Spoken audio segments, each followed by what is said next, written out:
সূর্য এই গ্রহে আমাদের জীবনকে কিভাবে সম্ভব করেছে তা খুব সহজেই দেখা যায়।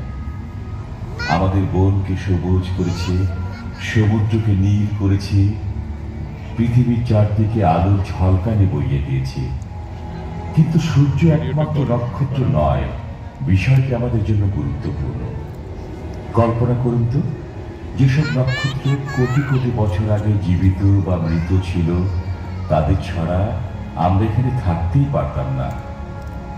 সূর্যের নিজেরও অস্তিত্ব থাকতো না, চন্দ্রও না। আমাদের এই সৌরজগতে কোনো গ্রহই থাকতো না। বুধ, শুক্র, পৃথিবী, মঙ্গল, বৃহস্পতি, শনি, ইউরেনাস এবং নেপচুনের কথা আপনারা জানেন। নক্ষত্রমণ্ডলীর মিলিত চক্র গ্রহ সৃষ্টি করেছে। নক্ষত্রগুলোকে মিটি মিটি আলোকবিন্দু মনে হয়। মখমলের মতো অন্ধকার আকাশে ওরা জ্বলে, কিন্তু আসলে সেগুলো খুব উত্তপ্ত গ্যাসের ঘূর্ণায়মান গোলা, যা প্রাকৃতিকভাবেই সৃষ্টি হয়।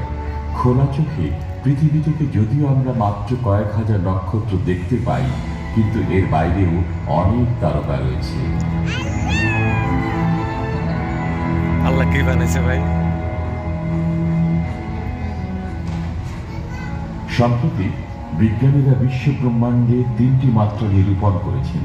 তারা আমাদের নিজস্ব ছায়াপথ সৌরজগতে 100 কোটি নক্ষত্র দেখার সুযোগ করে দিয়েছেন।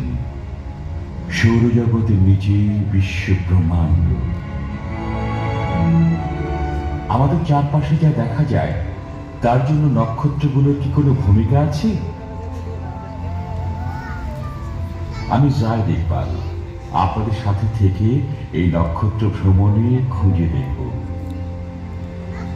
আমাদের প্রথম কথা, অনেক অনেক দিন আগে, 1300 কোটি বছর আগে কোনো নক্ষত্রই ছিল না।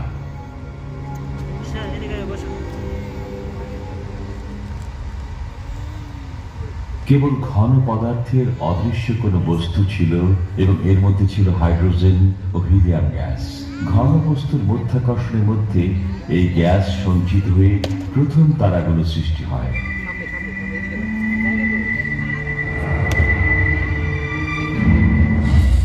কিন্তু এই তারাগুলো দীর্ঘস্থায়ী ছিল না, সেগুলো ছিল